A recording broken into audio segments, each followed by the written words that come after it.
조금 전 인천국제공항공사의 정규직 전환에 대해서 취업 준비생들이 크게 반발하고 있다는 뉴스를 전해드렸습니다. 취업을 앞둔 준비생들이 반발하는 건 이해가 됩니다만 내부 직원들까지 반발하는 이유는 뭔지 지금부터 따져보도록 하겠습니다. 자, 윤슬기 기자. 일단 네. 인천국제공항공사 들어가기가 쉽지 않죠? 네, 한 취업 사이트의 조사 결과 대학생들이 가장 취업하고 싶은 공기업 1위로 3년째 꼽히고 있습니다. 신입사원 연봉도 4,500만 원이 넘어 공기업 중에서 가장 많은 것으로 알려졌죠. 작년에는 35명을 새로 뽑았는데 경쟁률이 무려 156대 1이었다고 합니다. 우리가 흔히 꿈의 직장이다 또는 뭐 신의 직장이다 이런 표현을 쓰는데 말하자면 그런 셈이군요. 네. 자, 그렇다면 이 비정규직 직원들은 이 정규직화를 크게 환영해야 하는 것 아닙니까?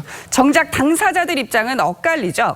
공사는 보안검색 직원 1,902명을 자회사로 임시 편제 후 청원경찰로 직접 고용한다면서 입사 날짜로 이들을 나눴습니다. 문재인 대통령의 비정규직 제로 선언이 나온 2017년 5월 12일 이후 입사자들은 이전 입사자와 달리 필기시험 등의 공개 경쟁 원칙이 적용됩니다.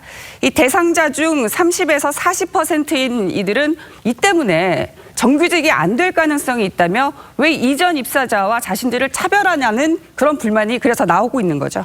그러니까 2017년 5월 12일 이후에 입사한 분들은 공개 경쟁 시험을 봐서 정규직이 되는 거니까 안 될 수도 있다 이런 거군요. 네, 그런 취지죠. 그래서 노노 갈등 같은 양상이 지금 벌어지고 있는 거군요. 이 갈등 조짐은 그런데 또 있습니다. 정규직으로 전환되는 인원은 9,700여 명인데요. 앞서 말씀드린 보안검색 직원을 포함한 2,143명이 공사 직고용인 반면에 나머지 7,600여 명은 자회사로 갈 예정입니다.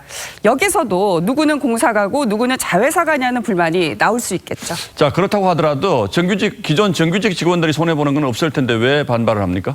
네, 그렇지가 않습니다. 현재 전체 정규직이 1,400여 명인데요.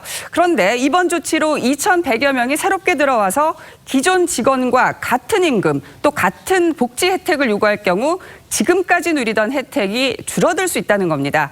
물론 공사 측은 이 직군 자체가 다르기 때문에 이럴 가능성은 없을 거라고 합니다만 이것도 지켜봐야겠죠. 예, 이렇게 내부 갈등도 문제입니다만 사실 더 큰 문제는 취업 준비생들이 겪는 박탈감 이거 아니겠어요? 자, 이렇게 된다면 열심히 공부해서 정규직 시험 보는 것보다 비정규직으로 들어가서 정규직 전환을 노리는 게 더 낫겠다는 불만이 나오고 있죠. 취업이 워낙 어려운 탓도 있겠습니다만 이게 과연 정의로운 사회인가 하는 반문도 나옵니다. 무슨 기회가 평등하나요? 뭐가 과정이 공정하죠? 결과가 정의롭나요?